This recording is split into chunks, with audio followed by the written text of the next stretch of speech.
मेरा हिमाचल महान, ये गीत आप सभी ने अभी सुना। अब मेरा विनम्र आग्रह माननीय विधायक श्री परमजीत सिंह पम्मी जी से कि वे अतिथि देवो भव परंपरा का निर्वहन करते हुए माननीय मुख्यमंत्री श्री जयराम ठाकुर जी को शॉल, टोपी व स्मृति चिन्ह भेंट कर सम्मानित करने की कृपा करें। साथ ही अनुरोध श्री दर्शन सिंह सैनी जी, श्री अशोक शर्मा, श्री रमेश ठाकुर, श्रीमती विनोद चंदेल, कैप्टन DR चंदेल व अन्य से कि वे भी मुख्य अतिथि महोदय का स्वागत करने की कृपा करें, उन्हें सम्मानित करने की कृपा करें।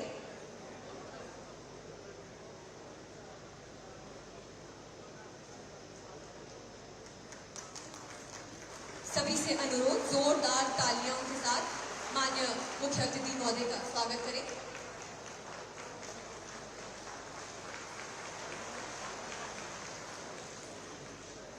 तालियों की गड़गड़ाहट कम नहीं होनी चाहिए। एक बार फिर जोरदार तालियों के साथ मुख्य अतिथि महोदय का स्वागत।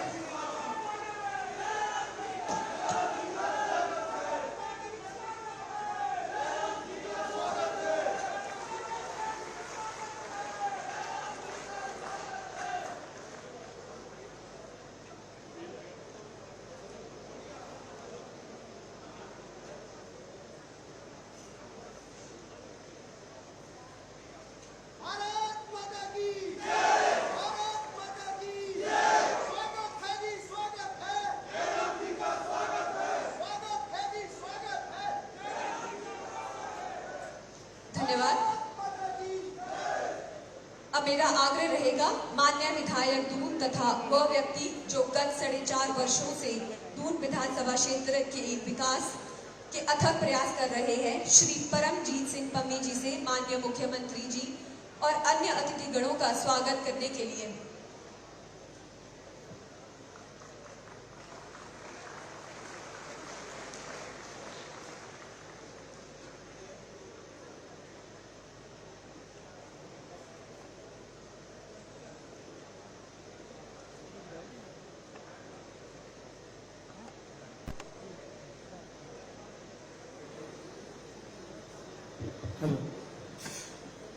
आज के प्रगतिशील हिमाचल 75वां स्थापना दिवस के शुभ अवसर पर जो आज कार्यक्रम किया गया है, इसके मुख्य अतिथि हिमाचल प्रदेश के लोकप्रिय और जन जन के सेवक, जन जन के दिलों में बसने वाले ईमानदार स्वच्छ छवि के मालिक आदरणीय श्री जयराम ठाकुर जी का दून विधानसभा क्षेत्र में मैं हार्दिक स्वागत करता हूं, अभिनंदन करता हूं।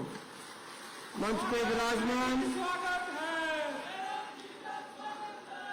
विराजमान शिमला संसदीय क्षेत्र के लोकप्रिय सांसद, भारतीय जनता पार्टी हिमाचल प्रदेश के सम्मानीय अध्यक्ष आदरणीय सुरेश कश्यप जी, हमारे जिले की आन बान शान और हमारे पड़ोसी कसौली निर्वाचन क्षेत्र के विधायक और हिमाचल प्रदेश सरकार में स्वास्थ्य मंत्री आदरणीय डॉक्टर राजीव सैजल जी, सातमती विधानसभा क्षेत्र के विधायक आदरणीय श्री लखविंदर राणा जी, पूर्व विधायक आदरणीय श्री KL ठाकुर जी, दून विधानसभा क्षेत्र की पूर्व विधायिका मैडम विनोद चंदेल जी और महिला आयोग की चेयरपर्सन श्रीमती डेजी ठाकुर जी, जिला परिषद सोलन के चेयरमैन श्री रमेश ठाकुर जी, हमारे बलविंदर ठाकुर जी, दर्शन सिंह सैनी जी, अशोक शर्मा जी, DR चंदेल जी, डॉक्टर श्रीकांत शर्मा जी और यहाँ पे उपस्थित मंच पे सम्मानित मंच हमारे नगर परिषद के अध्यक्ष भी बैठे हैं, उपाध्यक्ष भी बैठे हैं, बलविंदर ठाकुर जी बैठे हैं जो हमारे जिला के भाजपा के उपाध्यक्ष हैं और कॉरपोरेशन के डायरेक्टर हैं, और यहाँ पे सम्मानित मंच भिन्न भिन्न जगह से आए हुए हमारे जिला परिषद के सदस्य, प्रधान, उप प्रधान, BDC मेंबर और दून विधानसभा क्षेत्र की बहुत ही लोकप्रिय जनता और यहाँ पे प्रेस के बंधुओं और डिस्ट्रिक्ट जिला सोलन के हमारे DC मैम, SP बद्दी और सभी अधिकारी कर्मचारी, आप सभी का इस कार्यक्रम में हार्दिक स्वागत करता हूं, अभिनंदन करता हूं। आज बड़ी खुशी की बात है कि दून विधानसभा क्षेत्र के लिए माननीय मुख्यमंत्री जी के आशीर्वाद से 25 करोड़ रुपए के शिलान्यास और उद्घाटन हुए हैं, जिसमें हमारे 2-3 पुल है जो 3 करोड़ 78 लाख रुपए की लागत से चुनरी ब्रिज बनने जा रहा है, उसका शिलान्यास किया गया है। और बनवीरपुर पुल का जो उद्घाटन किया गया है, अक्कावाली पुल का उद्घाटन किया गया है। हमारे जो खरोटा गुरदासपुर पेयजल योजना है 3 करोड़ 75 लाख से, उसका उद्घाटन किया गया है। कमरावाली स्कीम का उद्घाटन जो हमारी पेयजल योजना है उसका उद्घाटन किया गया है। और बहुत से आज शिलान्यास और उद्घाटन माननीय मुख्यमंत्री जी ने की है। इसके लिए माननीय मुख्यमंत्री जी का मैं कोटि कोटि धन्यवाद करता हूं और स्वागत करता हूं, बहुत बहुत आपका आभार व्यक्त करता हूं। सर, आप जब भी दून विधानसभा क्षेत्र के अंदर आए हैं, आपने जितने भी विधानसभा क्षेत्र के दौरे किए हैं, आपने दून विधानसभा क्षेत्र को बहुत कुछ दिया है। दून विधानसभा क्षेत्र के बहुत लंबे समय तक कांग्रेस के लोगों ने यहाँ प्रतिनिधित्व किया, लेकिन कोई भी कार्यालय यहाँ पे आया नहीं। जब जब भारतीय जनता पार्टी की सरकार आई है तभी कार्यालय आए हैं। जैसे 2007 से 2012 तक मैडम विनोद चुनेल जी इस क्षेत्र का प्रतिनिधित्व कर रहे थे, तो वहां पे तहसील बद्दी का मैडम विनोद चुनेल जी के भारतीय जनता पार्टी के टाइम में आई है। बिजली बोर्ड का डिवीजन भारतीय जनता पार्टी के टाइम में आया है। आईपीएच का डिवीजन भारतीय जनता पार्टी के टाइम में आया। पीडब्ल्यू के डिवीजन की सर आपने घोषणा की है, बहुत जल्दी उसकी नोटिफिकेशन वाली हो, आपके सहयोग से सर, आपके आशीर्वाद से आया है। ऊपरी क्षेत्र में तहसील की नोटिफिकेशन परसों ही हुई है कैबिनेट में कुठाड़ की, वो सर आपके आशीर्वाद से हुई है। सब डिवीजन चंडी में जो आईपीएच का आया वो आपके आशीर्वाद से आया है। पीडब्ल्यू का सब डिवीजन आपके आशीर्वाद से आया है। चंडी कॉलेज की घोषणा सर आपने की है, उसकी बहुत जल्दी नोटिफिकेशन होने वाली है, वो सर आपके आशीर्वाद से हुआ है। आज तक भारतीय जनता पार्टी की सरकार ने दून विधानसभा क्षेत्र के अंदर इतने कार्यालय खोले हैं, शायद आज तक के इतिहास में कांग्रेस ने एक भी कार्यालय नहीं खोला। लेकिन कांग्रेस के लोग यहाँ पे झूठा प्रचार करते हैं। जब मुख्यमंत्री जी घोषणा करके जाते हैं तो बोलते हैं ये तो घोषणा की घोषणा रह जाएगी, लेकिन आपने कितने स्कूल अपग्रेड किए, कितने कार्यालय खोले हैं, उनकी सबकी अधिसूचना जारी हो रही है, धीरे धीरे कैबिनेट में लग रहे हैं। तो कांग्रेस के लोगों का जो मुंह बंद होना शुरू हो गया है। लेकिन विकास के मामले में सर, दून विधानसभा क्षेत्र के अंदर 4.5 साल में जो आपका आशीर्वाद रहा वो आज तक के इतिहास में कभी नहीं हुआ सर। दून विधानसभा क्षेत्र के अंदर सड़कों के ऊपर 66 करोड़ 15 लाख रुपए तक आज का खर्च हुआ है, जो आज तक का इतिहास है सर। आज तक के उसमें तो सर आपने दून विधानसभा क्षेत्र के लिए बहुत कुछ दिया है।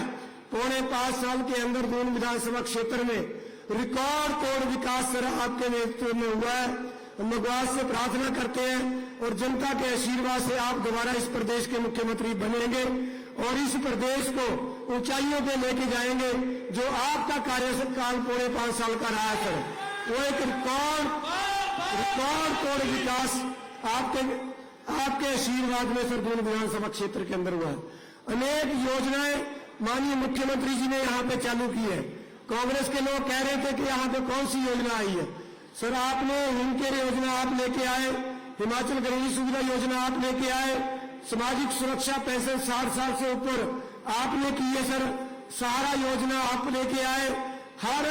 हर क्षेत्र में आपने हर लोगों का मानदेय बढ़ाया है, चाहे वो नंबरदार है, चाहे आशा वर्कर है, चाहे वो दूसरे लोग है, कोई भी, चाहे आंगनबाड़ी कार्यकर्ता है, पंचायत चौकीदार है। सर आपने हर बजट में हिमाचल प्रदेश की गरीब जनता को कुछ न कुछ दिया है और 4.5 साल में आपने सर इतना हिमाचल को दिया। आज जनता जयराम ठाकुर जी को याद कर रही है कि माननीय मुख्यमंत्री जी दोबारा हमारे इस प्रदेश के मुख्यमंत्री बने, क्योंकि जयराम ठाकुर जी ने 4.5 साल में एक ऐसी छाप छोड़ी है जो हर गरीब आदमी के लिए आपने सर काम किया है। हर गरीब आदमी आपको मिल सकता है, हर आदमी के लिए आप दिन में भी खड़े हैं। 24 घंटे में से 18 घंटे सर आप हिमाचल प्रदेश की जनता के लिए काम कर रहे हैं। इसके लिए सर आपका बहुत बहुत धन्यवाद है। सर समय की कमी है, मैं ज्यादा नहीं बोलूंगा सर। आपने सर बहुत कुछ दिया दून विधानसभा क्षेत्र के लिए। तो ये सर कार्यक्रम है, आप कह रहे थे इसमें घोषणा नहीं कर सकते, लेकिन मेरा सर दून विधानसभा क्षेत्र की तरफ से आपसे यही निवेदन है सर, हम आज आपसे सर एक ही डिमांड कर रहे हैं और मुझे आशा है कि आपने कभी दून क्षेत्र की जनता को निराश नहीं किया। आज भी आप हमें सर इस चीज का जरूर तोहफा देके जाएंगे, क्योंकि आपके कार्यकाल में सारी चीजें आ गई। वीडियो ऑफिस सर आप लेके आए, चंडी का कॉलेज सर आप लेके आए, तहसील सर आपने बनाई और बहुत से स्कूल सर अपग्रेड करी है, लेकिन आज सर मैं आपसे एक ही डिमांड करूंगा, 2-3 सर स्कूल है ये अपग्रेड होने हैं, मुझे आशा है कि सर इसको आप करेंगे। लेकिन सबसे बड़ी डिमांड जो अपने इस दून विधानसभा क्षेत्र की है कि दून विधानसभा क्षेत्र को एक एसडीएम कार्यालय सर आप देके जाएंगे, और मुझे उम्मीद है सर, और सर मुझे उम्मीद है कि आपने कभी हमें निराश नहीं किया। आपका सहयोग, आपका आशीर्वाद दून विधानसभा क्षेत्र की जनता के ऊपर और मेरे ऊपर सर रहा है।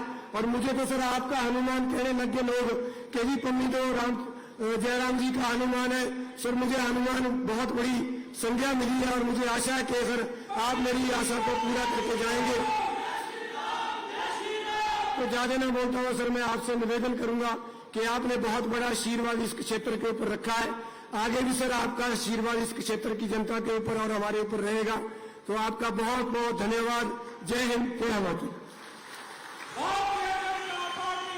धन्यवाद महोदय। हमारे बीच उपस्थित है सांसद श्री सुरेश कश्यप जी, जो लोकसभा में पूरे प्रदेश की आवाज बुलंद कर रहे हैं, अपनी प्रतिभा से, अपनी क्षमता से प्रदेश की सेवा कर रहे हैं। विनम्र निवेदन श्री सुरेश कश्यप जी से संबोधन के लिए।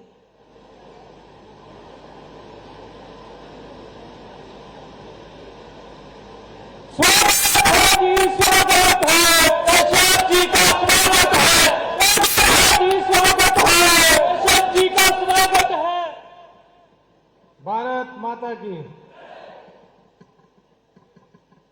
भारत माता की जय, भारत माता की जय। आज के इस कार्यक्रम के मुख्य अतिथि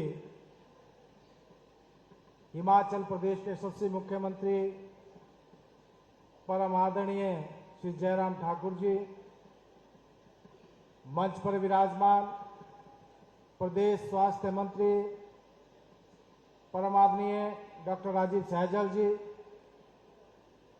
हमारे इस विधानसभा क्षेत्र के लोकप्रिय विधायक परम आदरणीय श्री परमजीत सिंह पम्मी जी, साथ लगते नालागढ़ विधानसभा क्षेत्र के लोकप्रिय विधायक परम आदरणीय श्री लखविंदर राणा जी, पूर्व में विधायक रहे और हमारी पार्टी के वरिष्ठ नेता श्री केएल ठाकुर जी, महिला आयोग की हमारी चेयरपर्सन श्रीमती डेजी ठाकुर जी, गो सेवा आयोग के हमारे प्रदेश के वाइस चेयरमैन श्री अशोक शर्मा जी, जल प्रबंधन बोर्ड के वाइस चेयरमैन श्री दर्शन सिंह सैनी जी, श्री बलविंदर ठाकुर जी, डॉक्टर श्रीकांत जी, हमारे जिला के सम्मानीय अध्यक्ष आशुतोष जी, यहाँ मंच पर विराजमान हमारी पूर्व विधायक श्रीमती विनोद चंदेल जी, श्री भरतिया जी, डिप्टी कमिश्नर श्रीमती कृतिका जी, सीईओ BBDA श्रीमती रीचा वर्मा जी, एसपी बद्दी मोहित चावला जी, मंच पर विराजमान हमारी पार्टी के सभी वरिष्ठ नेतागण, सभी अधिकारीगण, सभी हमारे पंचायती राज और स्थानीय निकाय के चुने हुए प्रतिनिधिगण, चेयरमैन, वाइस चेयरमैन, सभी आदरणीय बुजुर्गों, मातृशक्ति, माताओं, बहनों, नौजवान साथियों, पत्रकार मित्रों, सर्वप्रथम माननीय जयराम ठाकुर जी का मैं आज दून विधानसभा क्षेत्र में पधारने के लिए अपनी ओर से तथा मेरे संसदीय क्षेत्र की, इस क्षेत्र की समस्त जनता की ओर से हार्दिक अभिनंदन करता हूं, हार्दिक स्वागत करता हूं।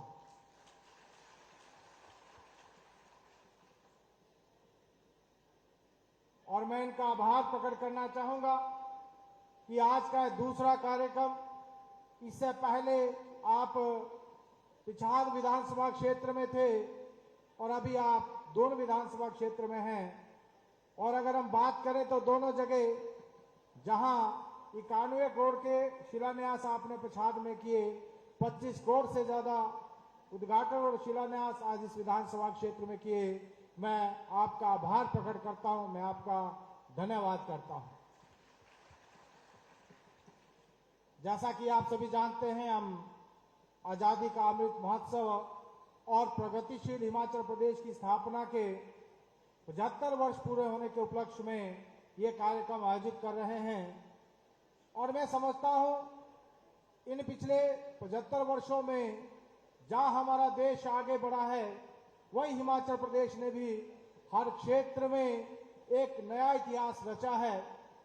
हर क्षेत्र में हम आगे बढ़े हैं और आज हिमाचल प्रदेश देश के इन चुनिंदा राज्यों में है जिन्होंने की नई ऊंचाइयों को छुआ है। मैं माननीय मुख्यमंत्री जी का आभार प्रकट करना चाहूंगा कि आपने इस प्रकार के कार्यक्रम पूरे प्रदेश भर में आयोजित करने का 75 कार्यक्रम आयोजित करने का निर्णय लिया और आज आपका 32वां कार्यक्रम है जिसमें प्रदेश की जनता को आप हिमाचल प्रदेश की स्थापना के समय हम कहां थे और आज हमने जो रास्ता तय किया, जो सफर तय किया है, हम कहां पर पहुंचे हैं, जनता को इस बात के बारे में जानकारी देने का जो लक्ष्य रखा है, मैं समझता हूं बहुत सराहनीय कार्य है। और आज पूरे प्रदेश भर में आपने हर विधानसभा क्षेत्र में जाकर हिमाचल प्रदेश की जानकारी और हिमाचल प्रदेश ने किस प्रकार से आज बुलंदियों को छुआ है उस विषय में आप जो जानकारी दे रहे हैं। साथ ही साथ मैं ये भी कहना चाहूंगा कि इन 4.5 वर्षों का जो कार्यकाल रहा है, मैं समझता हूं ऐतिहासिक कार्यकाल हिमाचल प्रदेश का रहा है।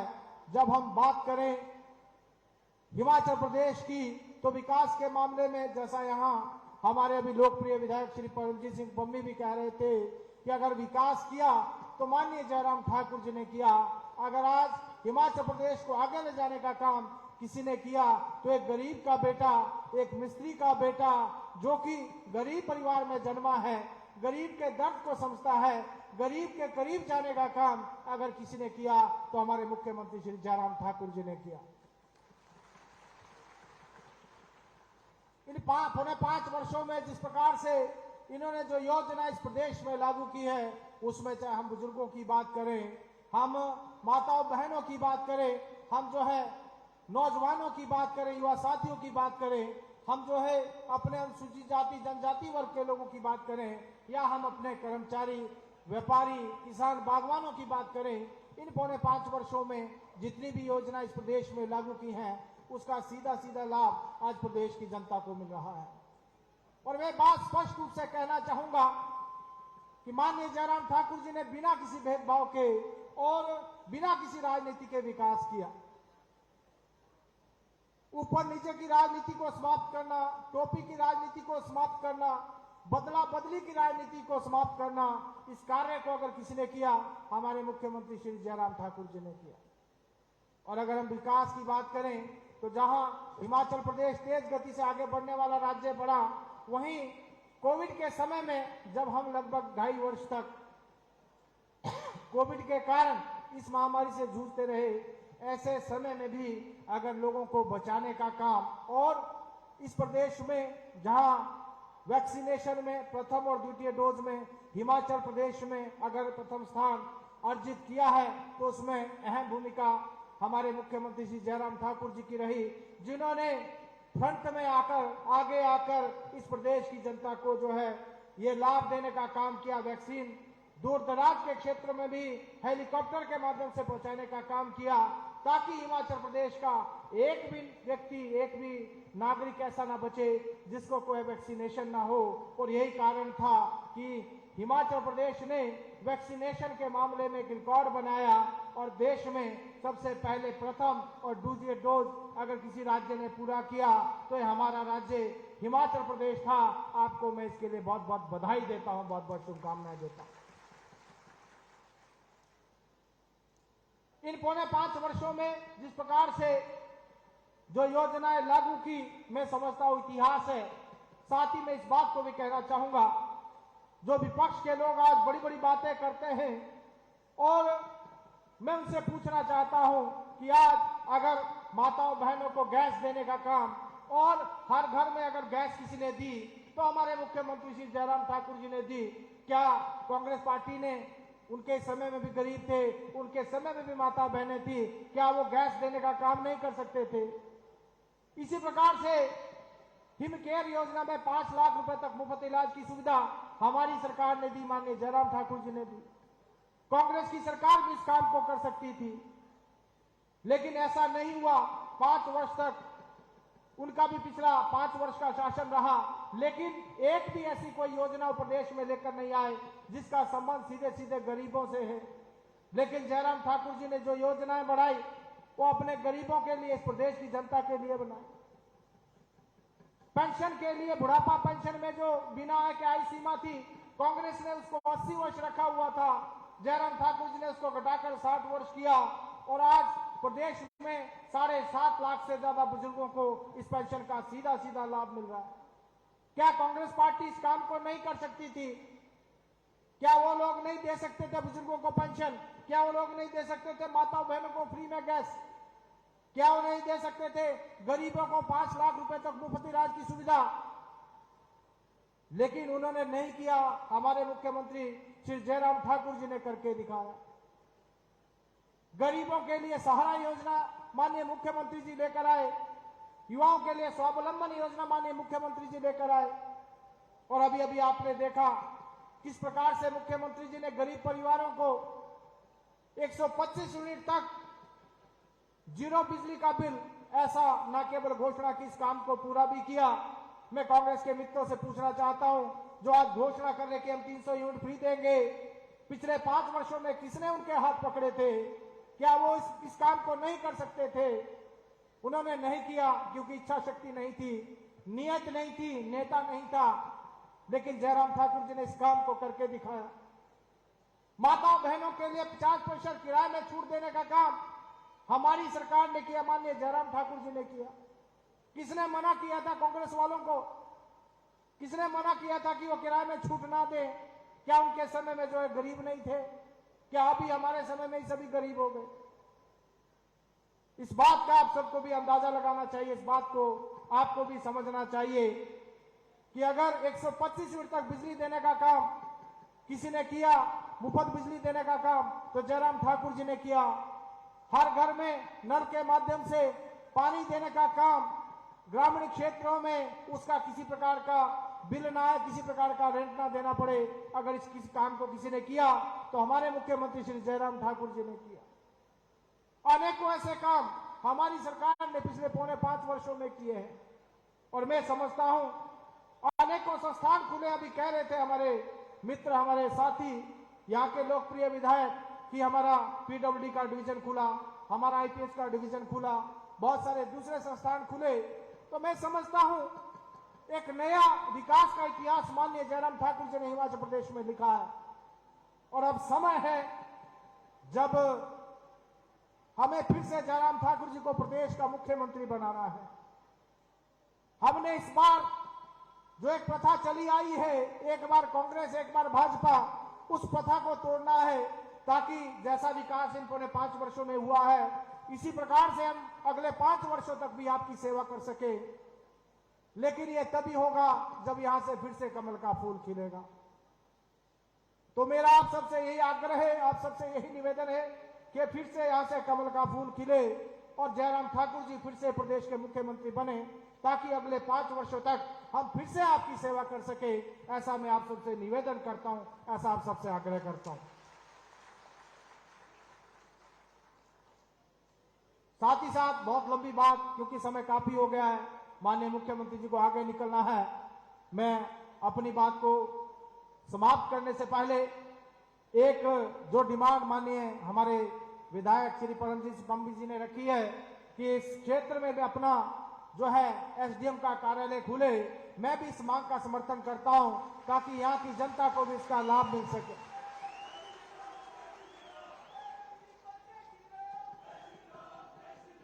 मैं समझता हूं माननीय मुख्यमंत्री जी, आपने कोई कमी इस क्षेत्र में नहीं रखी। चाहे कॉलेज की बात है, चाहे डिवीजन की बात है, चाहे सब डिवीजन की बात है, चाहे शिक्षा संस्थान खोलने की बात है, चाहे हमारे जो स्वास्थ्य क्षेत्र में जो है संस्थान खोलने की बात है, कोई कमी आपने नहीं छोड़ी है। एक कमी अगर यहाँ पर रही है तो एसडीएम के कार्यालय की है। और मैं आपसे निवेदन करूंगा कि आज ये आप घोषणा करके जाएं और यहाँ की जनता से भी ये निवेदन करते हुए जय राम जी को जय श्री राम।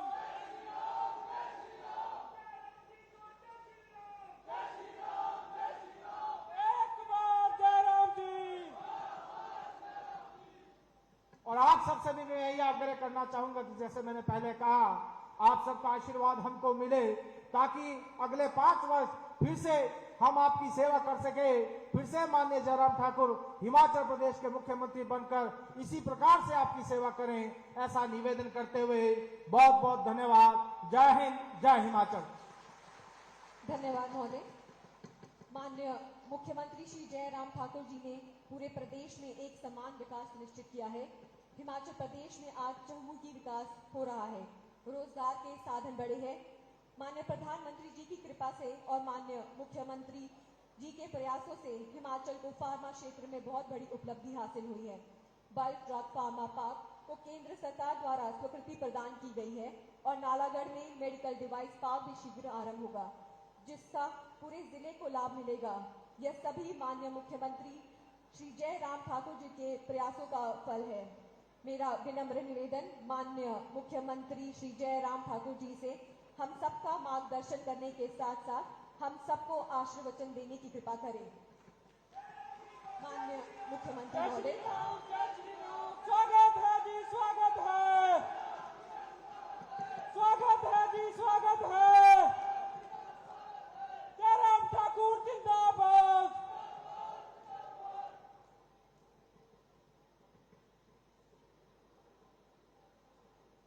प्रगतिशील हिमाचल प्रदेश के 75 वर्ष पूरे होने पर आज के इस कार्यक्रम में हमारे बीच में हिमाचल प्रदेश में हमारी पार्टी के सम्मानीय अध्यक्ष और शिमला लोकसभा क्षेत्र के लोकप्रिय सांसद आदरणीय श्री सुरेश कश्यप जी, हिमाचल प्रदेश सरकार में स्वास्थ्य मंत्री डॉक्टर राजीव सहजल जी, आपके इस विधानसभा क्षेत्र के लोकप्रिय विधायक जो सदैव आपके काम के लिए जूझते रहते हैं, लड़ते रहते हैं, विधानसभा के अंदर, विधानसभा के बाहर, ऐसे हमारे परमजीत सिंह पम्मी जी, नालागढ़ विधानसभा क्षेत्र के लोकप्रिय विधायक भाई लखविंदर सिंह राणा जी, जो हाल ही में हमारी परिवार के सदस्य बने हैं, उनका भी अभिनंदन है। पूर्व में विधायक रहे नालागढ़ से हमारे पुराने साथी श्री के.एल. ठाकुर जी,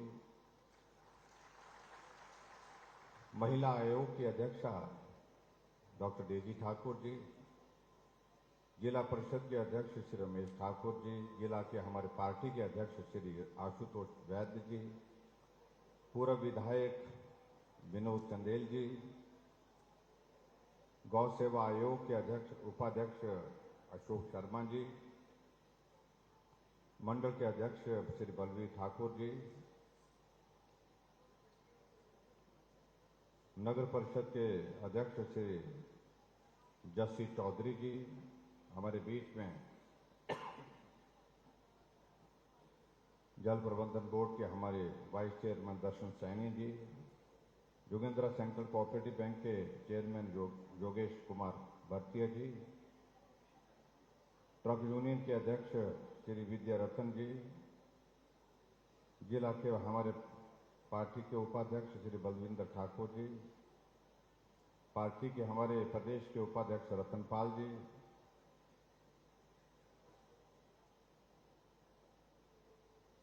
हमारे बीच में deputy commissioner Solan, CO BBNDA, यहाँ पुलिस अधीक्षक वद्दी, विभागों के सभी वरिष्ठ अधिकारीगण, उपस्थित सभी भाइयों बहनों, पत्रकार मित्रों, एक बार फिर से आप सबके दर्शन करने का यहाँ सौभाग्य प्राप्त हुआ है। और बद्दी में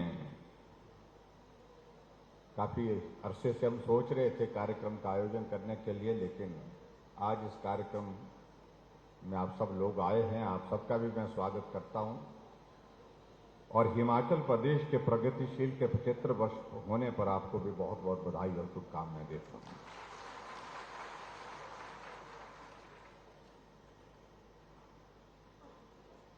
हमारे लिए सौभाग्य की बात है कि जहां देश एक तरफ आजादी के 75 वर्ष पूरे होने पर अमृत महोत्सव मना रहा है, आदरणीय प्रधानमंत्री जी पूरे देश में पिछले लगभग 1 वर्ष से लगातार अमृत महोत्सव के कार्यक्रम अलग अलग तरह के अलग अलग स्थानों में मनाने में जुटे हुए हैं और देश की स्वतंत्रता की 75 वर्ष की इस यात्रा को देश के अंदर तो उन्हें स्मरण कराया ही सभी लोगों को, लेकिन देश के बाहर भी लोगों को भारतवर्ष की स्वतंत्रता के 75 वर्ष पूरे हुए हैं और भारत अमृत महोत्सव मना रहा है पूरे देश के अंदर।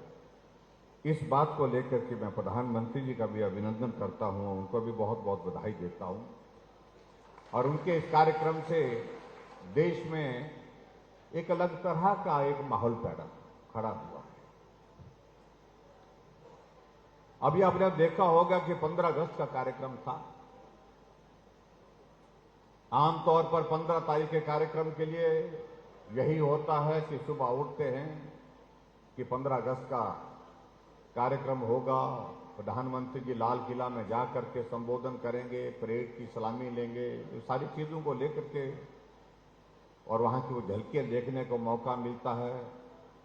फिर हमारे प्रदेश के अंदर जिला स्तर पर सभी जगह कार्यक्रम होते हैं, लेकिन अब की बार प्रधानमंत्री जी ने कहा कि हमारी आजादी के 75 वर्ष पूरे हुए हैं, इसलिए इस कार्यक्रम को और भव्य तरीके से हमको मनाना चाहिए। हर नागरिक का इसमें पार्टिसिपेशन होना चाहिए, इन्वॉल्वमेंट होना चाहिए, उनका सहयोग होना चाहिए। तो एक कार्यक्रम उन्होंने पूरे देश भर के लिए तय किया और वो कार्यक्रम उन्होंने जो तय किया उस कार्यक्रम के अंतर्गत उन्होंने तय किया कि हर एक नागरिक अपने घर में तिरंगा झंडा लहराएगा, अपने घर में तिरंगा झंडा लगाएगा, हर घर तिरंगा, घर घर तिरंगा। इस अभियान को उन्होंने आगे बढ़ने के लिए और बढ़ाने के लिए कहा।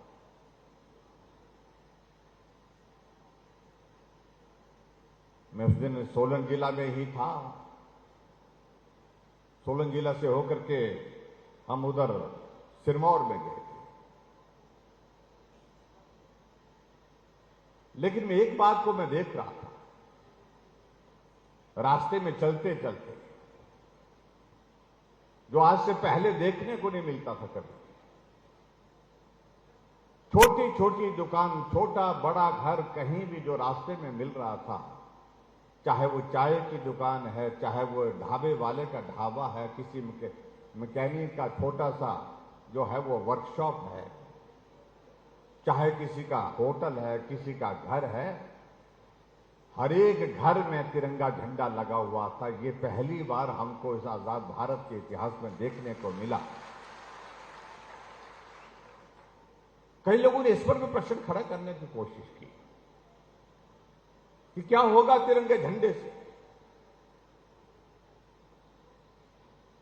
कि क्या होगा ये विषय महत्व का नहीं है, महत्व का विषय है उन लोगों से ये पूछना चाहिए कि इस तिरंगे के लिए हजारों लाखों लोगों ने अपने जीवन की कुर्बानी दी है और एक सम्मान का अवसर जब हमारे सामने आया है, जब देश स्वतंत्रता दिवस मना रहा है और उस तिरंगे झंडे को अपने घर के सामने हमें लगा करके उसको हम सलामी दे रहे हैं, तो एक देशभक्ति का एक भाव हर व्यक्ति में जागृत होता है।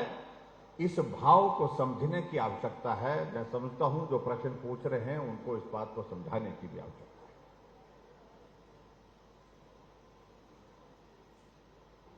भाइयों बहनों, ये सहयोग की बात है कि जहां देश की स्वतंत्रता के 75 वर्ष पूरे हुए हैं, वहां हिमाचल प्रदेश के गठन के भी 75 वर्ष पूरे हुए थे। और हिमाचल प्रदेश ने इस 75 वर्ष की यात्रा में हम कहां से कहां पहुंचे।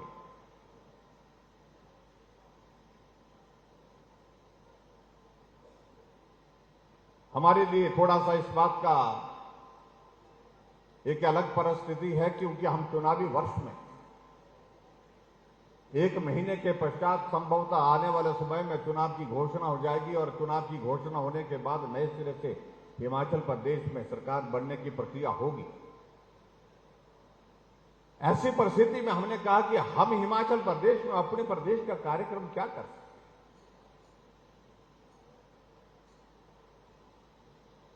इसलिए हमने तय किया कि हम हिमाचल प्रदेश में हर विधानसभा क्षेत्र में जाएंगे और हर विधानसभा क्षेत्र में जो हिमाचल के हमारे भाई और बहनों का जो योगदान रहा इन 75 वर्षों में हिमाचल को आगे बढ़ाने के लिए, उनका सामूहिक रूप से धन्यवाद करेंगे, उनका अभिनंदन करेंगे, उनको साधुवाद देंगे। और उसी कार्यक्रम के सिलसिले में आज मैं आपके यहां इस विधानसभा क्षेत्र में बद्दी में यहां पर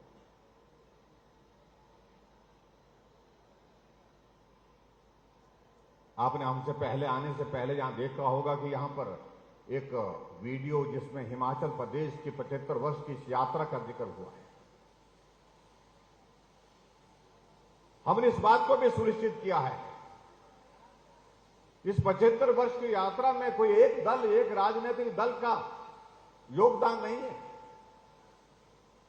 हां, हिमाचल प्रदेश के जो अलग अलग समय में जो नेतृत्व रहा है, उस नेतृत्व का योगदान रहा है। और इसलिए आपने देखा होगा डॉक्टर वाईएस परमार, जिनको हिमाचल निर्माता कहा जाता है, हमने उनसे शुरुआत की।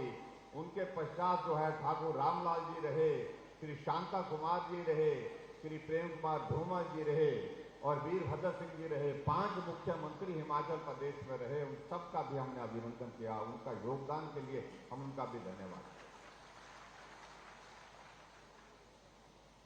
लेकिन सही मायने में मैं ये कहना चाहता हूं कि अगर हिमाचल प्रदेश में सही मायने में अगर कोई धन्यवाद के अधिकारी है, वो हिमाचल प्रदेश की समस्त जनता है। चाहे एक मजदूर है, चाहे वो किसान है, चाहे वो बागवान है, चाहे वो एक डॉक्टर है, चाहे वो एक इंजीनियर है, चाहे वो कोई कर्मचारी है, सब लोगों ने हिमाचल प्रदेश को आगे बढ़ाने के लिए अपना बहुमूल्य योगदान दिया है। इसलिए हमने कहा कि हम पूरे हिमाचल प्रदेश में जाकर के उनके इस योगदान को स्मरण करते हुए उनका आभार व्यक्त करने जाएंगे। इस श्रेय को, हिमाचल प्रदेश के इस यात्रा का श्रेय हम एक व्यक्ति या 2 व्यक्ति को नहीं दे सकते। इसमें मजदूर, मेहनत करने वाला, उसका भी योगदान है। इसमें हिमाचल प्रदेश के भाई बहन बुजुर्ग सभी का योगदान है। योगदान छोटा है, बड़ा है, जिस रूप में है, लेकिन योगदान।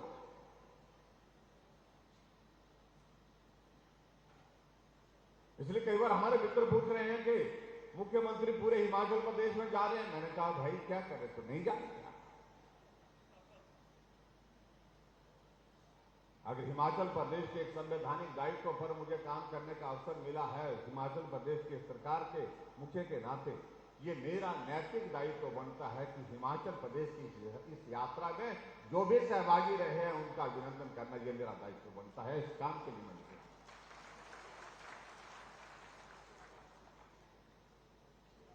जब हिमाचल प्रदेश के 50 साल पूरे हुए थे, उस वक्त जो सत्ता में थे वो भी उस वक्त निकलते। अगर उनकी सोच में ये सारी कल्पना होती तो निकलते, हमें कोई आपत्ति थोड़ी होती।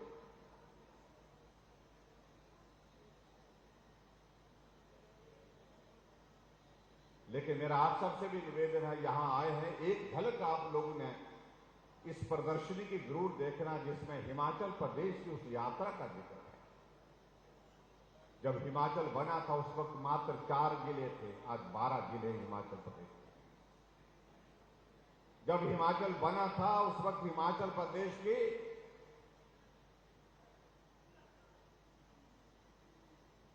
साक्षरता दर 4.8% थी, आज पूरे देश भर में हिमाचल साक्षरता दर में नंबर 1 पर है।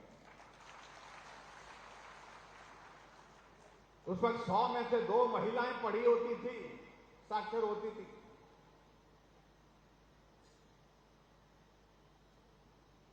उस वक्त हिमाचल प्रदेश में सड़कों की लंबाई 288 किलोमीटर थी, आज मेरे हिमाचल प्रदेश में सड़कों की लंबाई 40,000 किलोमीटर। और 40,000 किलोमीटर का मैं जिक्र करता हूं तो इसमें मैं निश्चित रूप से यह भी कहना चाहूंगा, अगर हिमाचल प्रदेश के गांव में रहने वाले लोगों का पीठ उतारने में किसी आदमी ने काम किया तो वो श्रेय एक व्यक्ति को जाता है जो हमारे पूर्व में प्रधानमंत्री रहे हैं, अटल बिहारी वाजपेयी को जाता है, क्योंकि उन्होंने गांव की सड़कों को बनाने के लिए प्रधानमंत्री ग्राम सड़क योजना PMGSY की शुरुआत की। 60,000 करोड़ रुपए की लागत से, और आज 40,000 किलोमीटर में से 20,000 किलोमीटर से ज्यादा सड़कें सिर्फ प्रधानमंत्री ग्राम सड़क योजना के माध्यम से बनी। आप कल्पना करो, ऐसा नेतृत्व जिन्होंने गांव के लोगों की पीड़ा को समझा। और जिस दिन इस योजना को उन्होंने शुरू किया, उन्होंने कहा था मैं पूरे देश में घूमता हूं, शहरों में भी जाता है, गांव में भी जाता हूं, शहरों की जिंदगी सरल हो गई, वहां साधन सुविधा लोगों को मिलने लग पड़े। लेकिन गांव जाता हूं तो मुझे इस बात को देख करके बहुत पीड़ा होती है, जब गांव का आदमी चढ़ाई चढ़ रहा है तो भी पीठ पर बोझ है, उतर रहा है तो भी पीठ पर बोझ है। गांव के लोगों की पीठ का बोझ उतरना चाहिए, इसके लिए प्रदेश सरकार के पास पैसे की कमी रहती है। सड़कें बनाने के लिए जितना पैसा चाहिए, इसलिए मैं केंद्र सरकार की ओर से 60,000 करोड़ रुपए की प्रधानमंत्री ग्राम सड़क योजना की शुरुआत कर रहा हूं। और आज हिमाचल प्रदेश में आप देखेंगे ग्रामीण क्षेत्रों में सड़कें बन करके तैयार हुई, पक्की हो गई।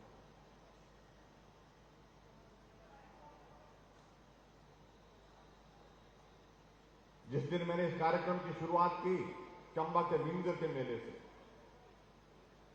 मैं जब प्रदर्शनी में जाकर के देख रहा था तो बहुत विचित्र लगा देख करके। चंबा में पांगी के गांव में उस वक्त एक नदी को पार करने के लिए लोगों ने घास की रस्सी का पुल बनाया हुआ, और उस पुल के ऊपर से लोग गुजर रहे हैं, उसको पकड़ करके उसका सहारा लेकर के पुल को पार कर। ये भी जीवन था। चंबा में रावी नदी को पार करने के लिए और कोई व्यवस्था नहीं थी। भैंस की खाल में हवा भरकर उसको फुला करके उस खाल का सहारा लेकर के पकड़ करके उसको रावी की नदी को पार करने के लिए लोग जा। और संभवतः ये चंबा की बात नहीं, पूरे हिमाचल की, क्योंकि हम सब लोग यहां पर बैठे हैं, अधिकांश लोगों ने वो दौर देखा नहीं। हम लोगों में से वो जो बुजुर्ग लोग हैं उन्होंने अपने जीवन में, जिनकी 80-85 साल 90 साल उम्र होगी, अगर उनके पास बैठेंगे तो वो जरूर आपको बताएंगे कि ये सच्चाई है, ये हकीकत है। उस वक्त के फोटो आप प्रदर्शनी में जाकर के देख सकते हैं। अब कितना जीवन कठिन था, आप कल्पना करिए। वह भैंस की खाल अगर थोड़ी सी भी छूट जाते थे, रावी नदी में समाहित हो जाते थे। कितने लोग इस तरह से सामने चले गए।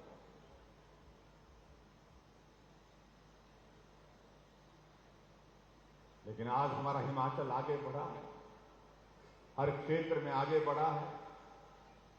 और आज हमारे लिए इस प्रसन्नता का विषय है, जहां बद्दी में हम आए हैं, ये बद्दी हमारा फार्मा का पूरे एशिया का नंबर 1 हब है, पूरे एशिया का सबसे बड़ा हब है। अगर ये किसी की अगर देन है तो हमारे श्रद्धेय अटल बिहारी वाजपेयी की देन है। हम उनके एहसान को चुकता नहीं कर सकते। अगर वो हमारे इंडस्ट्रियल पैकेज अगर हमको हिमाचल को नहीं मिला होता, हम इसकी कल्पना भी नहीं कर सकते। देखिए, एक बात मैं जरूर कहना चाहता हूं, इस बात को हमेशा हमको कहना चाहिए। अगर प्रदेश को विकास के लिए सबसे बड़ा कंट्रीब्यूशन योगदान आगे बढ़ने के लिए, उसमें पूर्व प्रधानमंत्री अटल बिहारी वाजपेयी का, क्योंकि उनका हिमाचल के साथ अपनापन था, लगाव था, स्नेह था। हिमाचल के लोग भी उनको बहुत प्यार करते थे। इसलिए उन्होंने कहा कि हिमाचल के लिए पैकेज मिलना चाहिए। इस पैकेज के अंतर्गत अन्यथा हिमाचल में इंडस्ट्री जा ही नहीं सकती है। हमें हिमाचल प्रदेश में अगर इंडस्ट्री पहुंचानी है तो पैकेज दे करके उनकी मदद करनी चाहिए। हिमाचल ऊर्जा के क्षेत्र में बहुत अच्छा काम कर रहा है, अपनी ऊर्जा पैदा करते हैं। बिजली पैदा करने के बाद हमको उनके लिए मदद का रास्ता निकालना चाहिए, इंडस्ट्री वहां पहुंचानी चाहिए। और उस कारण से हमारा बद्दी का ये नालागढ़ का इलाका एक बहुत बड़ा इंडस्ट्रियल हब बना। और अभी हाल ही में 2 दिन पहले हमारे लिए प्रसन्नता का विषय है कि भारत के हमारे आदरणीय प्रधानमंत्री नरेंद्र मोदी जी ने हिमाचल प्रदेश को बल्क ड्रग का दूसरा जो है बहुत बड़ा एक जो है आशीर्वाद दिया। बल्क ड्रग फार्मा का प्रोजेक्ट दिया और वो ऊना में लगेगा। उसके अंतर्गत हिमाचल प्रदेश में जब वो बनकर के पूरा तैयार होगा तो लगभग 50,000 करोड़ रुपए का इन्वेस्टमेंट हिमाचल प्रदेश में आएगा। 20,000 से ज्यादा नौजवानों को डायरेक्ट उसमें एम्प्लॉयमेंट मिलेगी, रोजगार मिलेगा। और उसके बाद 10,000 के लिए लगभग जो है इनडायरेक्ट रोजगार उसमें मिलेगा। और 1,000 रुपए केंद्र सरकार हमको उसको लगाने में विशेष मदद करेगी। ये हमारे लिए सौभाग्य की बात है। 1,000 करोड़ रुपए केंद्र से हमको मिलेगा। पूरे देश भर से मात्र तीन बल्क ड्रग फार्मा के पार्क मिलने थे और पूरे देश भर से बहुत प्रतिस्पर्धा हुई, बहुत कंपटीशन हुआ उस बात को लेकर के। लेकिन मुझे इस बात की प्रसन्नता है, हिमाचल छोटा प्रदेश अगर पूरे देश भर के उस कंपटीशन में, उस प्रतिस्पर्धा में हिमाचल पहला प्रदेश है जिसको सबसे ज्यादा नंबर मिले हैं, सबसे ज्यादा इवैल्यूएशन में, कैलकुलेशन में मार्क्स मिले हैं। तो हिमाचल पहले नंबर पर बल्क ड्रग फार्मा पार्क के लिए आया। मैं इसके लिए आप सबको भी बधाई देता हूं। और यहां सार्वजनिक कार्यक्रम के माध्यम से आदरणीय प्रधानमंत्री नरेंद्र मोदी जी का देवभूमि हिमाचल प्रदेश की जनता की ओर से और हिमाचल प्रदेश सरकार की ओर से उनका भी आभार व्यक्त करता हूं। ऐसे प्रधानमंत्री जो घोषणा नहीं करते। यहां विचित्र परिस्थिति हमारे सामने है जब हिमाचल प्रदेश में प्रधानमंत्री जी आते हैं। इन 4.5 वर्ष के कार्यकाल में हिमाचल प्रदेश में प्रधानमंत्री जी 1 बार नहीं, 2 बार नहीं, 7 बार आए। लेकिन कांग्रेस के लोग हर बात को लेकर के एक ही बात कहते रहे, प्रधानमंत्री जी आए थे, दिया कुछ नहीं। ये वो प्रधानमंत्री नहीं है जो मंच पर से घोषणा करते हैं। ये व्यवहारिक रूप से हिमाचल को क्या चाहिए, हिमाचल को किस तरह से मदद होनी चाहिए, उस बात को लेकर के कहते नहीं है, लेकिन कहने के बिना ही काम करते हैं, मदद करते हैं। ये हमारा सौभाग्य है। इस प्रकार से प्रधानमंत्री हमारे नरेंद्र मोदी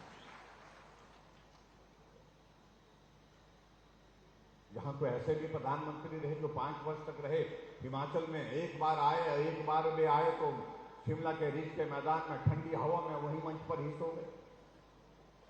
और हमारे प्रधानमंत्री जी आते हैं शिमला के रिज मैदान से पहले माल रोड पर पैदल एक कोने से जाकर के दूसरे कोने तक पैदल चल करके लोगों को मिलते हुए जाते हैं। कहा कि ये हिमाचल की माल रोड में वर्षों तक पैदल चली है, सब साथियों को यही मिलते थे, यही हमारी बातें होती थी। और आज मुझे वो पुराने दिन याद आ रहे हैं जब मैं हिमाचल प्रदेश में संगठन का काम करने के लिए आता था। उस वक्त का वक्त याद आया। आप कल्पना करें किस तरह का कनेक्ट होगा, किस तरह की भावना उनकी हिमाचल प्रदेश के साथ है।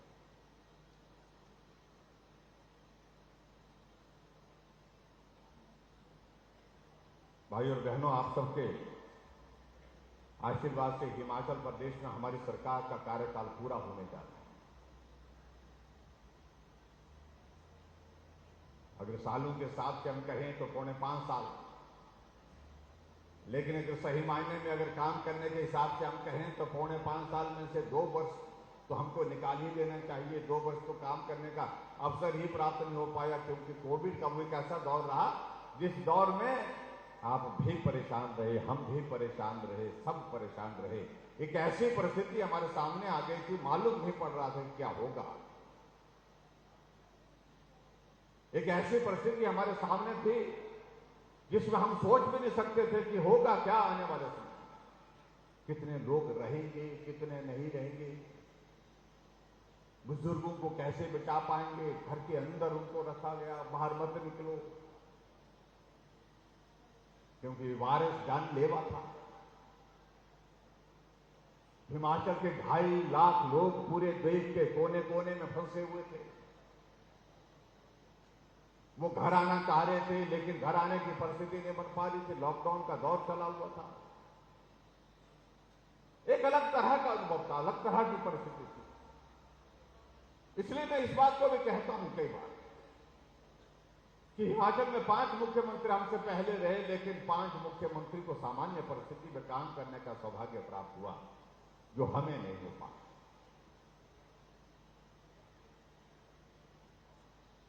हिमाचल के बच्चे राजस्थान के कोटा में फंसे हुए थे। 1 महीने से कमरे के अंदर, बाहर लॉकडाउन लगा हुआ, ढाबे बंद, रेस्टोरेंट बंद, बच्चों को जहां से खाना मिलता था वहां से खाने की सप्लाई बंद हो गई।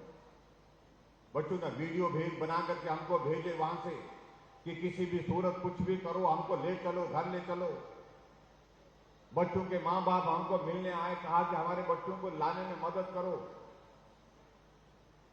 हमने हिमाचल प्रदेश से बसें भेजी और उन बच्चों को कोटा से उन बसों में डाल करके घर तक छोड़ के आए, एक एक बच्चे को वहां से लेकर के वापस आए। हमारी जिम्मेदारी भी बढ़ती थी। पूना में हमारे बच्चे पढ़ाई के लिए गए थे, बेंगलोर में, दिल्ली में, नागपुर में, हैदराबाद में, सबको घर लाने का इंतजाम किया। गोवा में 5,000 ऐसे बच्चे थे, नौजवान हमारे, जो ढाबे रेस्टोरेंट में काम करने के लिए गए थे, होटल में काम करने के लिए गए थे। पहले हमको उन्हें वीडियो कॉन्फ्रेंस के माध्यम से कनेक्ट किया, कहा कि हम आपसे बात करना चाहते हैं, जुड़े। पहले हमने सोचा कि ये 500-700 बच्चे होंगे, तो रजिस्ट्रेशन जब हमने शुरू किया तो रजिस्ट्रेशन 5,000 तक पहुंची और वो बच्चे बहुत संकट में हुआ। हमने 5 ट्रेनें, स्पेशल ट्रेनें वहां से गोवा से लगाई, यहां कालका, गोवा से ऊना, जिन बच्चों को उस तरफ जाना था, और वहां से एक एक बच्चे को घर तक पहुंचाने में मदद की। इसलिए हमारी जिम्मेवारी थी, उस तरह की जिम्मेवारी हमको निभानी थी। लेकिन मैं आप सबका भी हृदय से आभार व्यक्त करता हूं कि आप सबका बहुत बड़ा सहयोग रहा उस संकट के समय। आज अगर हम हजारों की संख्या में यहां पर बैठे हैं, ये स्थिति तब बन पाई जब हम लोगों ने सावधानी बरती, जो सरकार की ओर से कहा गया।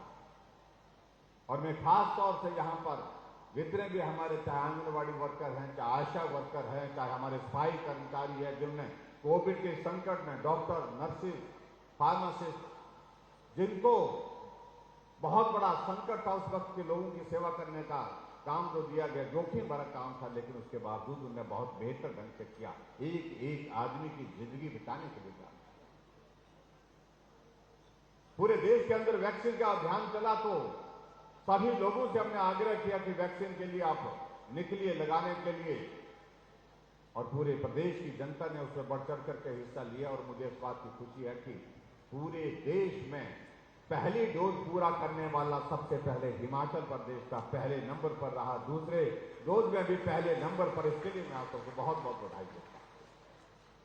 और आदरणीय प्रधानमंत्री जी ने इस बात का जिक्र भी किया कि संकट के घड़ी में हिमाचल चैंपियन बन करके उभरा।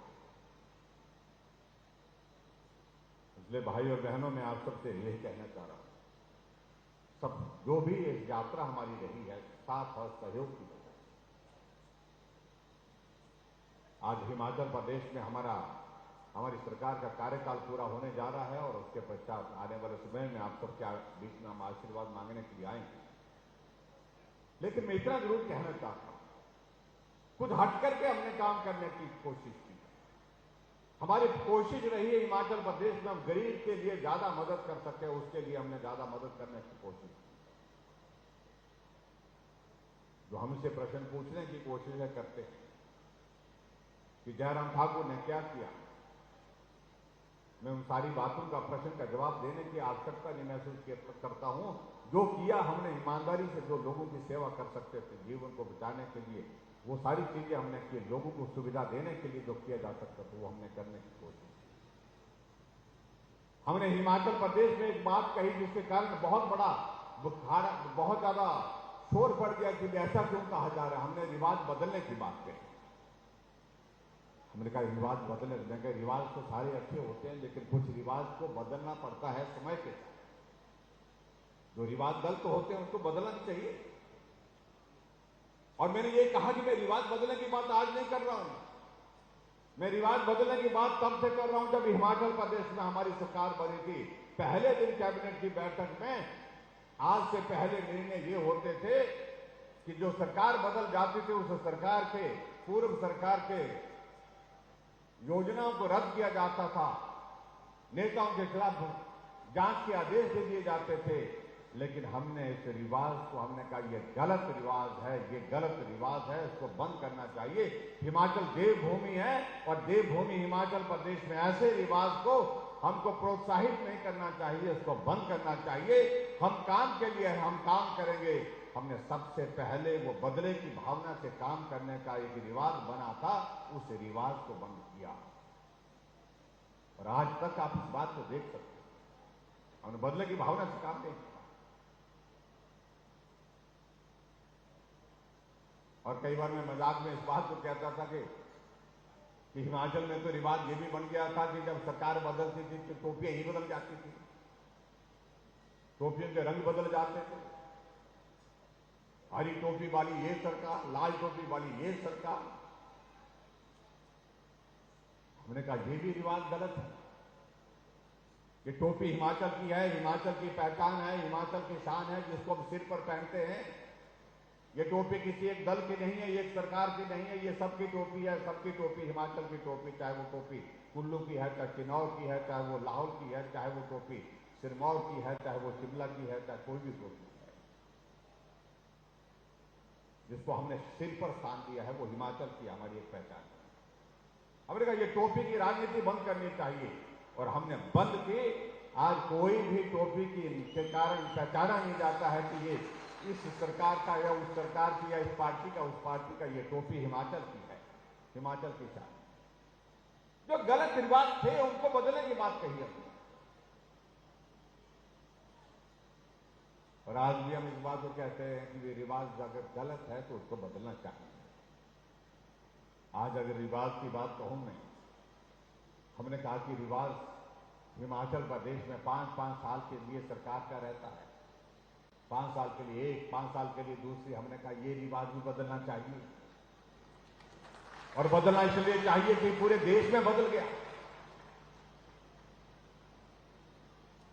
मैं यहीं पर बदलने की बात कह रहा हूं, हिमाचल में ऐसा नहीं है। हमारा पड़ोस का राज्य है उत्तराखंड, वहां पर 5 साल के बाद कोई सरकार जो भी बनती थी दूसरी पार्टी की बनती थी। लेकिन अब की बार रिवाज बदला, भाजपा की सरकार थी, भाजपा की सरकार थी। उत्तर प्रदेश में 37 वर्षों के बाद कोई सरकार 5 साल के बाद फिर जो है वो सत्ता में आई है। तो हर 5 वर्ष के बाद बदलाव होता था, परिवर्तन होता था। चुनाव हुआ, योगी जी थे, फिर योगी जी आ गए, रिवाज बदला है। गोवा में फिर भाजपा की सरकार, मणिपुर में फिर भाजपा की सरकार। और हमारा पड़ोस का राज्य बिल्कुल जो आपके साथ लगता है हरियाणा, जहां पर 2014 में भाजपा की सरकार बनी थी, जिस प्रदेश में हमारी बहुत ज्यादा सीटों पर जमानती जब्त हो जाती थी, वहां पर भाजपा की सरकार बनी। और 2019 में फिर भाजपा की सरकार बनी। रिवाज बदला ना। तो हमने गलत क्या कहा? हमने कहा जब सब जगह बदल रहा है रिवाज, तो हिमाचल में क्यों नहीं बदलना चाहिए? हिमाचल में भी बदलना चाहिए। और अब की बार हिमाचल प्रदेश में ये 5-5 साल का रिवाज बदल। देखिए, अगर प्रगति के साथ अगर चलना है, आगे अगर हमको बढ़ना है, तो उसके लिए आवश्यक है नरेंद्र भाई मोदी जी के साथ मिलकर के चलना। अगर हिमाचल प्रदेश की प्रगति चाहते हैं तो केंद्र में सरकार भारतीय जनता पार्टी के नरेंद्र भाई मोदी जी के नेतृत्व में उस सरकार को मजबूत करने की आवश्यकता है। तभी जाकर के आपको 50,000 करोड़ रुपए का बल्क ड्रग फार्मा पार्क मिल रहा है। तभी जाकर को आपको मेडिकल डिवाइस पार्क यहां पर नालागढ़ में मिल रहा है, जिसमें लगभग 500 करोड़ रुपए का इन्वेस्टमेंट होगा। और तभी जाकर के आपके यहां पर इस विधानसभा क्षेत्र में हम देख रहे हैं, आज हमने यहां पर शिलान्यास किए, उद्घाटन किए, कुल मिलाकर के उद्घाटन के हमने 10 योजना थे, 3 योजना शिलान्यास की है। आपके विधानसभा क्षेत्र में 25.5 करोड़ रुपए के उद्घाटन और शिलान्यास तभी हो रहे हैं जब केंद्र और प्रदेश सरकार मिलकर के काम कर रही है। आपके इस बद्दी में बीडीओ का ऑफिस चाहिए था, बीडीओ का ऑफिस कब मिला? जब डबल इंजन की सरकार है भाइयों। आपके लिए इसमें आपके विधानसभा क्षेत्र में डिग्री कॉलेज की बात मांग थी, आपकी डिग्री कॉलेज भी तब आपको मिला है जब यहां पर भाजपा की सरकार, केंद्र में भाजपा की सरकार, दोनों जगह डबल इंजन की सरकार जिसको हम कहते हैं, इस भाव के साथ। और उसी तरह से किशनगंज में अगर तहसील की अगर बात कहें तो वो भी तभी संभव हो पाया जब दोनों जगह सरकार भाजपा की। और आपके इस क्षेत्र में पीडब्ल्यूडी का डिवीजन, आईपीएच का डिवीजन, पीडब्ल्यूडी का सब डिवीजन, आईपीएच का सब डिवीजन, ये सारी चीजें आपके इस विधानसभा क्षेत्र के अंतर्गत हुई है। और 11 करोड़ रुपए की हॉस्पिटल की बिल्डिंग, जो भव्य बिल्डिंग आपके इस क्षेत्र में बनेगी, उसके कारण यहां के लोगों को स्वास्थ्य की बेहतरीन सुविधाएं यहीं पर ही आपके पास उपलब्ध होंगी। और 4 लेन के लिए 7,31,000 रुपए, 731 लाख रुपए आपके इसके लिए जो मिला है, उसमें बद्दी से नालागढ़ के लिए, वो भी तभी संभव हो पाया जब केंद्र में और हिमाचल में दोनों जगह भाजपा की सरकार।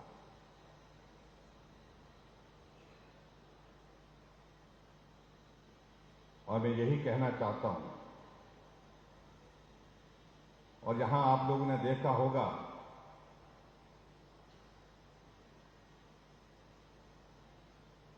बद्दी से हमारा यहां राम शहर तक के लिए जो डबल लेन का जो रोड है, उसके लिए 175 करोड़ रुपए स्वीकृत होना और उसके माध्यम से उस सड़क को बनाने का काम तभी संभव हो पाए।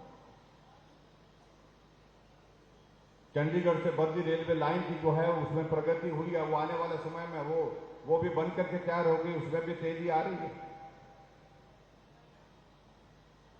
आपके यहां पर टोल टैक्स एक बहुत बड़ी समस्या थी। सरकार बनने के बाद बार बार मेरे पास डेलीगेशन, डेपुटेशन आए, कहा कि इसका समाधान होना चाहिए, हमने इसका समाधान किया।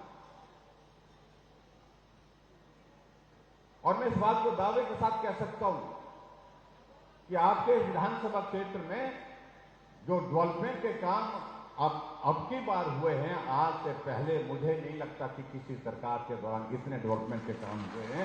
तो अगर सब में जाऊं मैं तो बहुत सारा उसमें वक्त लगेगा। और जहां तक प्रदेश की अगर बात कहते हैं,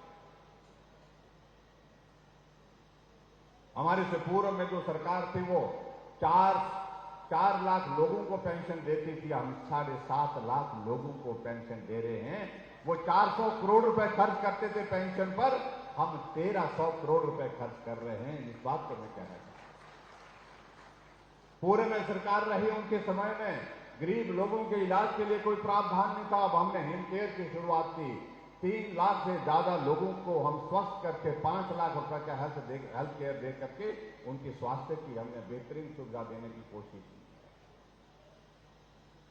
पूर्व सरकार लंबे समय तक रहती, कांग्रेस पार्टी की सरकारें लंबे समय तक कभी ख्याल नहीं आया कि कोई गरीब आदमी अगर बीमार हो जाए उसके इलाज की व्यवस्था क्या होगी। उसके जमीन जायदाद गिरवी हो जाती थी, उस परिवार के सदस्य को चीख पुकार उसकी सुनते हुए गांव उस परिवार के लोग चिंतित हो जाते थे कि किसी तरह से हमारे परिवार के सदस्य को सुकून मिल जाए, उनको आराम हो जाए, वो स्वस्थ हो जाए, जमीन जाती है तो जाने दीजिए, इस भाव के साथ काम करते हैं। लेकिन हमारी सरकार ने कहा नहीं, गरीब आदमी अगर बीमार होगा उसके इलाज की जिम्मेवारी हम लेंगे।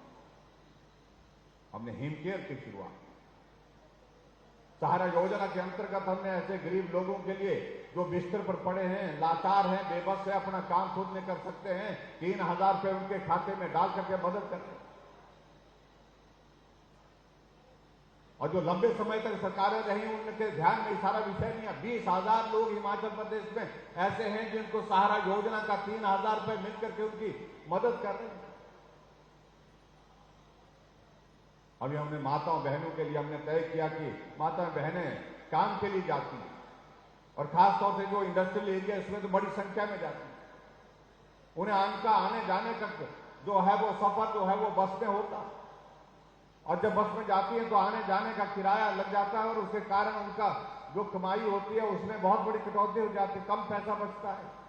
हमने कहा कि महिलाओं की आबादी हमारी कुल आबादी का आधा हिस्सा है और इसलिए हमने अभी तय किया कि हम हिमाचल प्रदेश में महिलाओं का आने जाने का किराया भी आधा लेंगे।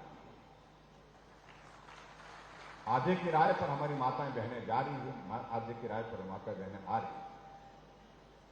सोचा जा सकता था पहले, बहुत पहले सोचा जा सकता था, लेकिन ये सोचने का विषय बना नहीं, क्योंकि वो बहुत बड़े लोग थे, उनके ध्यान में ये सारे विषय, जो गरीब आदमी बस में कैसे जाता है, कैसे अपने परिवार को चलाता है, कैसे मजदूरी करके अपने परिवार के लिए वो 2 वक्त की रोटी का जुगाड़ करता है, उनके लिए सोचने का विषय है।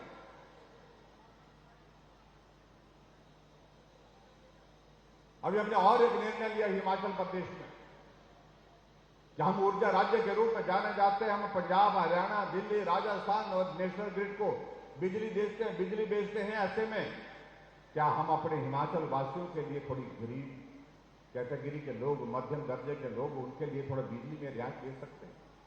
हमने तय किया 125 यूनिट बिजली हमने हिमाचल प्रदेश के सभी नागरिकों को देने का निर्णय किया कि जिसका हम कोई पैसा नहीं लेंगे, 0 बिल। आपने देखा होगा जुलाई महीने का बिल आपको अगर आया होगा, अगस्त महीने का बिल भी आ गया होगा, तो अब आप उसमें देखें कि बिल तो आया लेकिन कितना, 0 बिल आया। 125 यूनिट से कम जिसने खर्च किया।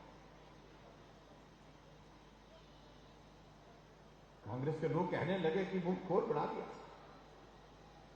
और आप बड़ा घोषणा पत्र करते हैं। अब आजकल घोषणा कर रहे हैं कि हम 300 यूनिट देंगे, हमें कह रहे हैं कि 125 यूनिट देकर के आपने उनको मुफ्तखोर बना दिया। महिलाओं को आधा किराया माफ करके उनको मुफ्तखोर बना दिया और अपने आप कह रहे हैं कि महिलाओं को 18 साल से ऊपर हम जो जाकर के 60 साल तक 1,500 रुपए हर महीने का देंगे। कैसे देंगे? यहां पंजाब वालों ने भी कहा है, लेकिन दे पाए क्या? नहीं दे पाए। उनको ये भी जानना चाहिए, जहां 2 सरकारें उनकी बची हैं, 2 ही बची हैं पूरे देश में, एक राजस्थान में, एक छत्तीसगढ़ में, क्या वहां के मुख्यमंत्री दे पाए हैं क्या? किसको गुमराह करने की बातें कर? हम गारंटी दे रहे हैं। आजकल कांग्रेस वालों ने ये चलाया है, दूसरी एक नई पार्टी आ रही है, वो भी गारंटी, जिनकी अपनी ही गारंटी नहीं है वो गारंटी देते हैं। आने की गारंटी तो है ही नहीं। कांग्रेस की तो गारंटी मैं दे सकता हूं कि इस देश में आने वाले समय में कहीं भी कांग्रेस नहीं मिलेगी। दूरबीन से उत्तर प्रदेश में चुनाव हुआ, 400 सीटों में से 367 सीटों पर जमानत जब्त हुई और 2 सीटें आई। जो पार्टी देश में 50 साल तक सत्ता में रही, इसकी हालत ये है। हमारी वजह से नहीं, अपने कारनामों से ही हालत कर। इसलिए भाई और बहनों, मैं आप सबसे यही कहना चाहता हूं, जो चोट डाल रहे कि हम आ रहे हैं, हम आ रहे हैं, हम आ रहे हैं, आप कैसे रहे भाई? जब आने देंगे तो आएंगे, जब आने ही नहीं देंगे। यही कह रहे थे, यहां पंजाब में कह रहे थे कि हम आ रहे हैं, चन्नी साहब आ रहे हैं, चन्नी साहब आ रहे हैं। हमने कहा रिजल्ट आने दीजिए। रिजल्ट निकला, परिणाम निकला, तो चन्नी साहब दोनों जगह से लड़े, दोनों जगह से ही चले गए।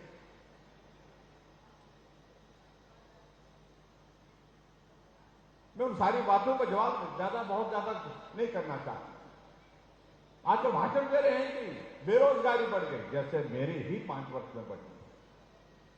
कांग्रेस के जमाने में तो कोई आदमी बेरोजगार था ही। अगर देश के विकास के लिए कहते हैं कि हमारा सबसे बड़ा योगदान है, प्रदेश के विकास के लिए हमारा सबसे बड़ा योगदान है कि हम लंबे समय तक सत्ता में रहे, तो मुझे लगता है कि उनको इस जिम्मेवारी को भी स्वीकार करना चाहिए कि पूरे देश में अगर बेरोजगारी की अगर सबसे बड़ी वजह रही है तो वही लोग रहे जो लंबे समय तक सत्ता में रहे। और इस प्रदेश में भी अगर बेरोजगारी की लंबी कतार खड़ी है आज नौजवानों की, उसकी वजह भी वही लोग हैं जो लंबे समय तक सत्ता में रहे। और वो एक पार्टी है जिसको कांग्रेस पार्टी।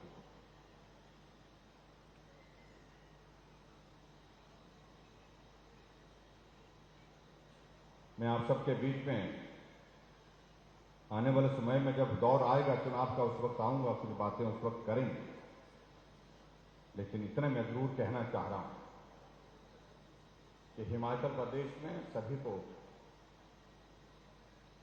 मैं आभार करने के लिए निकला हूं जिन लोगों का सहयोग रहा इन 5 वर्षों में।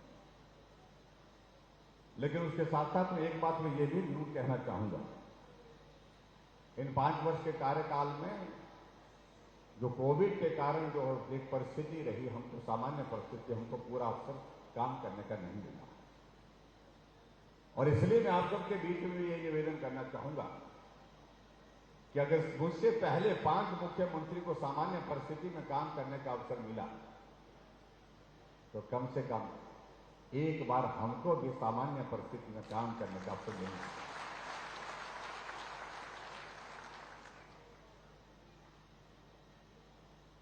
उसके लिए आप सबका आशीर्वाद चाहिए, आप सबका सहयोग चाहिए।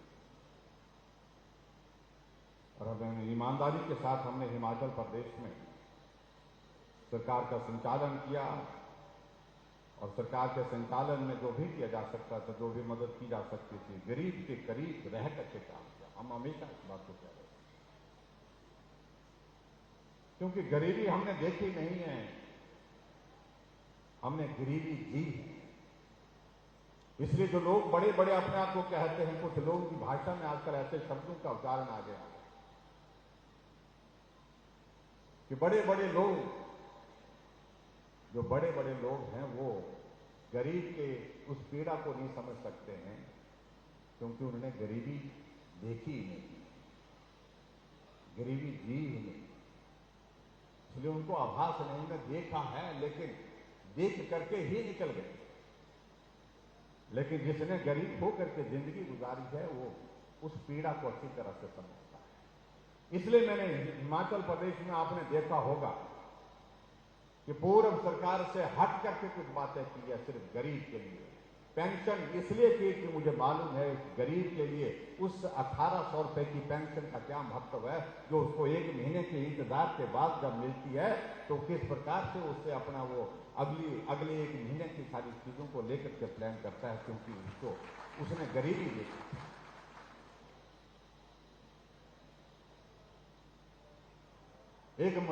एक मजदूर जो है जिसको हमने अभी दिहाड़ी 50 रुपए दिहाड़ी बढ़ाई, हिमाचल के इतिहास में पहली बार 50 रुपए दिहाड़ी बढ़ाने का मतलब है 1 महीने का 1500 रुपए बढ़ा उस आदमी का। चाहे वो इंडस्ट्रियल सेक्टर में काम कर रहा है, चाहे वो हमारे पीडब्ल्यू डिपार्टमेंट में आईपीएस में कर रहा है, कहीं भी काम कर रहा है, किसी भी डिपार्टमेंट में काम कर रहा है, उसको अपने परिवार को पालन पोषण के लिए 1500 रुपए महीने का ज्यादा मिल रहा है तो वो महसूस कर सकता है कि उसको क्या लाभ दिया।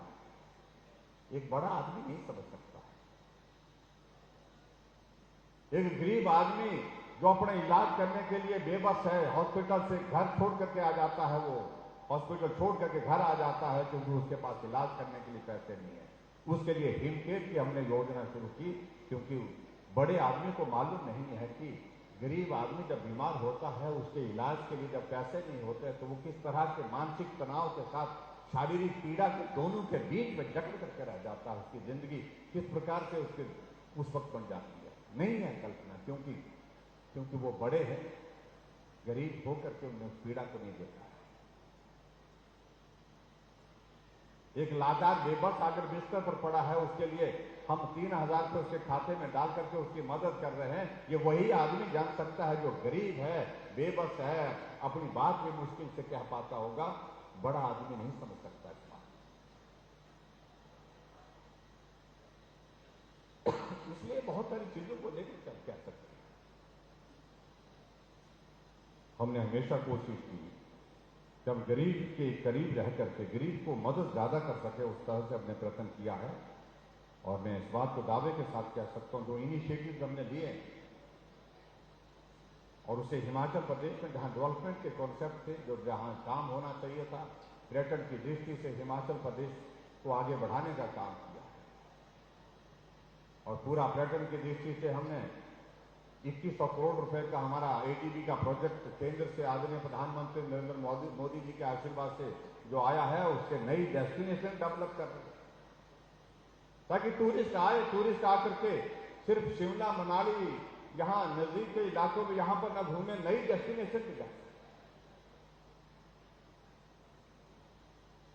हिमाचल प्रदेश को प्राइवेट सेक्टर का इन्वेस्टमेंट आ सके, उसके लिए हमने प्राइवेट सेक्टर में इन्वेस्टमेंट के लिए ग्लोबल इन्वेस्टर्स मीट किया और उस मीट के माध्यम से लगभग 41,000 करोड़ रुपए की ग्राउंड ब्रेकिंग की, 28,000 करोड़ रुपए की ग्राउंड ब्रेकिंग प्रधानमंत्री नरेंद्र भाई मोदी जी ने मंडी के पड्डल के मैदान में की, जब 4 साल का कार्यकाल पूरा होने पर आए।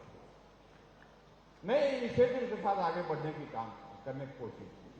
हाँ, हम इस बात को स्वीकार करते हैं कि बहुत सारे मसले ऐसे हैं जिनके समाधान के लिए वक्त लगे और मैं पूरा भरोसा आपको दिलाता हूं कि आने वाले समय में जो मसले और रह गए हैं, जिनका समाधान की दृष्टि से हम और बेहतर करने की हम कोशिश करेंगे। हम ये चाहते हैं कि हमारा ये बद्दी का इलाका, नालागढ़ का जो इलाका है, जो हमारे इंडस्ट्रियल सेक्टर का, हिमाचल प्रदेश का पूरा इंडस्ट्रियल सेक्टर यहाँ पर जोड़ना चाहिए। इसके लिए सुविधाओं की दृष्टि से और चीजें जोड़ने के लिए कोशिश करें। इसमें 4 लेन उसका प्रावधान कर रहे हैं, रेलवे कनेक्टिविटी उसका हम प्रावधान कर रहे हैं और उसके साथ साथ में जो सारी चीजें बेहतर, यहाँ पर इंफ्रास्ट्रक्चर और ज्यादा बेहतर हो सके, उन सारी चीजों के लिए हम प्रयत्न कर रहे हैं। और मैं आपके बीच में ये जरूर कहना चाहता हूं कि आने वाले समय में हम आपको भरोसा देते हैं कि बद्दी के इस इलाके के लिए विकास की दृष्टि से जो और चीजें करने की होंगी, उनको निश्चित रूप से करेंगे। आज एक प्रस्ताव हमारे समक्ष हमने रखा है और हमारी पार्टी के अध्यक्ष जी ने उसका अनुमोदन किया है, समर्थन किया है और कहा कि नालागढ़ का जो हमारा SDM सिविल का दफ्तर जो है, वही हमारा बद्दी और नालागढ़ का कॉमन पड़ता है। तो ऐसे में अगर बद्दी, क्योंकि यहाँ पर इंडस्ट्रियल एरिया है, यहाँ प्रवासी जो हमारे बाहर के लोग जो काम करने के लिए आते हैं, मजदूरी करने के लिए आते हैं, उनका नंबर भी बहुत ज़्यादा है। तो रोजाना की जो समस्या है, उनका समाधान की दृष्टि से बद्दी के लिए अपने आप में एक SDM सिविल का यहाँ पर कार्यालय होना चाहिए, इस बात को लेकर के एक मांग हमारे सामने रखी है। हालांकि इन दिनों में हम घोषणा नहीं कर रहे हैं, लेकिन मैं आपको ये जरूर कहना चाहता हूँ कि आपकी इस मांग से मैं भी सहमत हूँ और आपके यहाँ पर SDM का दफ्तर हम आपके विधानसभा क्षेत्र के अंतर्गत बद्दी में खोलेंगे, ये मैं आपके बीच में कहना चाहता हूं।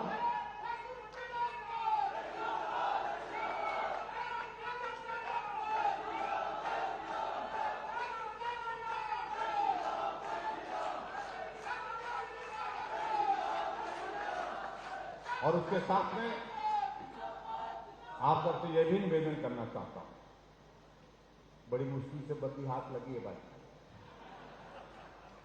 तो इसमें हमारे हाथ में रहने देना। हिमाचल में निश्चित रूप से सरकार बनेगी और रिवाज बदलेगा, ये मैं आपको कह रहा हूं, लेकिन बद्दी साथ होनी चाहिए। पम्मी जी रात दिन अपने आपके बीच में रह करके काम कर रहे हैं, खूब मेहनत कर रहे हैं, अपने स्वास्थ्य की भी चिंता किए बिना रात दिन आपके लिए परिश्रम कर रहे हैं। मेरा आप सबसे इस बात के लिए निवेदन है कि आने वाले समय में जब चुनाव होगा तो पम्मी जी को खूब आशीर्वाद देकर के आपने शिमला पहुंचाना है। उस बात के लिए मैं आप सबके बीच में जरूर कहूंगा कि इसमें सारी बातें आपकी मान ली, एक बात आपने हमारी माननी है, यही मुझे आप सबके बीच में कहना है। आप सबका बहुत बहुत धन्यवाद।